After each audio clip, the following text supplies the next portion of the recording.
السلام علیکم ویورز. آج ہم دوبارہ راشد صاحب کے پاس ان کے گھر پہ موجود ہیں. آج کیونکہ ویکنڈ تھا تو ہم نے سوچا کہ آج راشد صاحب کے پاس ان کے گھر پہ ملا جائے. اور میں ویورز کو یہ بتاؤں گا کہ کائنڈلی آپ ضرور ہمارا چینل سبسکرائب کریں اور بیل کا آئیکن دبائیں تاکہ آپ کو آنے والی ویڈیوز کے بارے میں معلوم ہو سکے. السلام علیکم راشد صاحب. وعلیکم السلام. کیسے ہیں آپ سر؟ ٹھیک ٹھاک ہیں؟ جی اللہ کا بڑا احسان ہے. تھینک یو سر، آپ نے دوبارہ آج ہمیں ٹائم دیا اپنے گھر پہ. سر یہ جو آج کل فیول پرائسز کا کافی شور مچا ہوا ہے کہ فیول پرائسز بڑھ گئی ہیں، تو فیول پرائسز کا جو بیسیکلی اگر ہم کہیں کہ اس کا کیا رول ہے ٹائرز کے حوالے سے؟ عمران صاحب، اس میں جو میں بات آپ سے کرنا چاہ رہا ہوں، پہلی بات تو یہ ہے کہ دیکھیں گاڑی کا جو فیول کنزمپشن جو ہے نا، اس کو کنٹرول کرنے کے لیے there are so many factors. اس کے اندر بہت ساری چیزیں آ جاتی ہیں. میں میکینک تو نہیں ہوں بہرحال، لیکن میں پچھلے 40-45 سال سے گاڑی چلا رہا ہوں. تو اس میں یہ ہے کہ گاڑی کے انجن آپ کا کتنا ساؤنڈ ہے، پلس جو اگر آپ کے ایئر فلٹر جو ہے اس کی جو کلیننگ ہے وہ ریگولر آپ کر رہے ہیں، فلٹرز کو آپ چینج کر رہے ہیں، آئل آپ ٹائم پر چینج کر رہے ہیں، کس کوالٹی کا آئل یوز کر رہے ہیں. تو یہ تو ایک میکینیکل سائڈ کی طرف جو ہے نا احتیاطیں آپ کر سکتے ہیں اپنی گاڑی کی فیول اکانومی کو انشور کرنے کے لیے.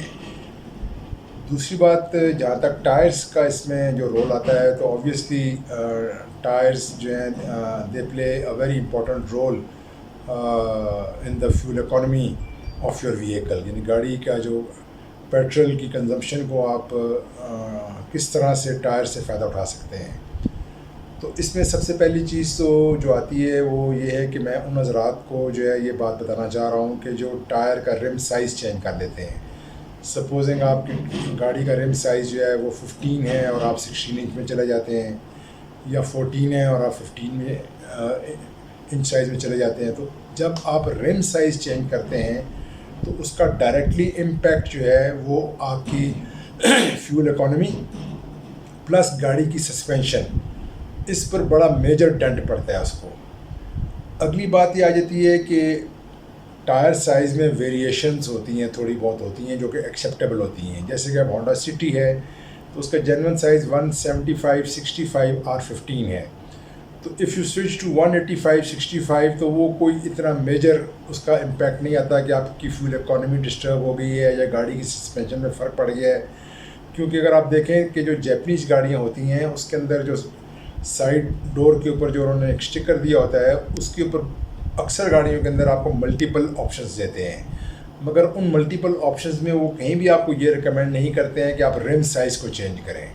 تو لہذا رم سائز جو لوگ چینج کرتے ہیں تو ان کے لیے پھر جو ہے یہ ویڈیو جو ہے وہ یوز لیس ہے، اس لیے کہ وہ اس کا پھر آپ کے پاس کوئی حل نہیں ہے اس کا. دوسری چیز آ جاتی ہے ٹریڈ پیٹرنس، کہ جب ہم ٹائر پرچیز کرتے ہیں تو ہم صرف برانڈس کا نام لیتے ہیں کہ جی ہمیں ڈنلپ چاہیے، برسٹون چاہیے، نیکسن چاہیے، جرن چاہیے، اور جو بھی مختلف برانڈس اس وقت مارکیٹ میں ایگزسٹ کرتے ہیں. تو اس کے لیے سب سے امپورٹنٹ چیز یہ سمجھنا ضروری ہے کہ آپ کی ڈرائیو جو ہے وہ نارملی کن روڈ کنڈیشنز پر ہوتی ہے. اگر آپ کے ناردرن ایریاز میں ہیں تو پھر آپ کو تھوڑا سا ٹائر وہ سلیکٹ کرنا پڑتا ہے کہ جس کے اندر گیپس زیادہ ہوتے ہیں. اور اگر آپ کا موسٹلی ڈرائیو جو ہے وہ موٹر ویز ہائی ویز پر ہوتی ہے تو پھر اس کا ٹریڈ پیٹرن جو ہے وہ ڈفرینٹ ہوتا ہے. تو لہذا یہ ٹریڈ پیٹرنز جو ہیں یہ بھی بہت میٹر کرتے ہیں. اگلی چیز آ جاتی ہے آپ کے ڈرائیونگ ہیبٹس، کہ آپ جب گاڑی چلاتے ہیں تو آپ کا پاؤں ایکسیلیٹر کے اوپر یعنی کتنا آپ اس کو یوز کرتے ہیں، کتنا تھرسٹ کرتے ہیں اس کو آپ. تو جتنا آپ اس کو ایوریج اسپیڈ پر رکھیں گے آپ کی فیول اکانومی جو ہے وہ آٹومیٹکلی امپروو کرے گی. ہاں، تو اس میں یہ ہے کہ آپ کی اسپیڈ جو ہے نا وہ بھی ڈٹرمن کرتی ہے آپ کی فیول کنزمپشن کے اوپر. اگر آپ 120 کلومیٹرز پر آر کے اوپر ٹریول کرتے ہیں یا 100 پر کرتے ہیں تو جس طرح سے آپ کی جو آر پی ایم جو ہے نا وہ آپ کی اسپیڈو میٹر کی جو نیڈل ہے وہ آپس میں جب تک اپنا پیرل چل رہی ہیں نا تو آپ سمجھ لیں کہ آپ کی فیول ایوریج ہے وہ بہتر ہو رہی ہے. اس سے پھر اگلی امپورٹنٹ چیز آ جاتی ہے ٹائروں کا انفلیشن پریشر. اب یہ ایک بہت بڑا مسئلہ ہے ہمارے یہاں پر کہ ہمارے ہاں جتنے بھی پمپس ہیں یا جو بھی آؤٹلیٹس ہیں جہاں پر یہ مشینیں لگی ہوئی ہیں تو ان کی کبھی کیلیبریشن نہیں ہوتی. تو اس کا میں نے کئی دفعہ ذکر کیا ہے کہ ایک انفلیشن پریشر گیج جو ہے وہ آپ اپنے گلو باکس میں رکھیں تاکہ جہاں کہیں سے بھی آپ ہوا ڈلوا رہے ہیں فرسٹ ٹائم تو اس گیج سے آپ اس کو اسٹینڈرڈائز کر لیں کہ بھائی اس کے مطابق جو جہاں سے آپ نے ہوا بھروائی ہے وہ اگر وہ 30 پاؤنڈ آپ نے ڈلوائی ہے اور آپ کی گیج وہ 32 یا 28 شو کر رہی ہے تو that is your bench mark کہ آئندہ کے لیے کہیں سے بھی جب آپ ہوا ڈلوائیں گے تو آپ اپنی گیج کے مطابق اس کو ایڈجسٹ کر لیں گے. کیونکہ جب پراپر انفلیشن پریشر کے ساتھ ٹائر چلے گا تو وہ آپ کی فیول اکانومی کو جو ہے نا بہت زیادہ جو ہے وہ ریلیف دے گا. یہ بات بالکل 101% یعنی کہ اوتھینٹک ہے. پھر اگلی چیز آ جاتی ہے ٹائروں کی روٹیشن. اب ٹائروں کی جو روٹیشن ہے وہ ہم لوگ نہیں کرتے. دونوں فرنٹ کے ٹائر جس پوزیشن میں لگے ہوئے ہیں ڈے 1 سے وہ ڈے اینڈ تک اسی پر رہتے ہیں. اس کا رزلٹ یہ نکلتا ہے کہ جو فرنٹ ویل ڈرائیو گاڑیاں ہوتی ہیں ان کے اگلے ٹائروں کی ویئر پرسنٹیج یعنی گھسائی زیادہ ہو جاتی ہے, پچھلوں کی کم ہوتی ہے. جب اس قسم کا جب ایک کمبینیشن بنتا ہے تو اس کا رزلٹ یہ ہوتا ہے کہ ایک تو آپ کی فیول اکانومی جو ہے وہ ڈسٹرب ہوتی ہے پلس آپ کی بریکنگ ابیلٹیز وہ بہت برے طریقے سے ڈسٹرب ہوتی ہیں.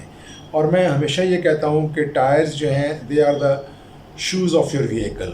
جس طرح کہ اگر آپ کا ایک پاؤں میں آپ نے نئے سول کا جوتا پہنا ہوا ہے, دوسرے میں آپ کا سول گھسا ہوا ہے, تو جہاں پانی میں آپ سلپ کریں گے تو جو گھسا ہوا سول ہے وہ پاؤں آگے نکل جائے گا اور دوسرا پیچھے رہ جائے گا. Same applies on your tyres as well. And last but not the least کہ آپ اس کی بیلنسنگ جو ہے وہ 10,000 کلومیٹرز کے بعد اس کی روٹیشن کرنی ہوتی ہے اور پلس بیلنسنگ کرنی ہوتی ہے. تو اگر آپ یہ سارے میجرز لیں گے تو جس ٹائر نے آپ کو 60,000 کلومیٹر دینا ہے وہ 70-75 پر چلا جائے گا, پلس ایک آپ کو جو فیول اکانومی کا فیکٹر ہے وہ الائیو رہے گا. بہت بہت شکریہ راشد صاحب, اور آئی ہوپ کہ ویورز آپ کی ان باتوں سے مستفید ہوں گے. اللہ حافظ.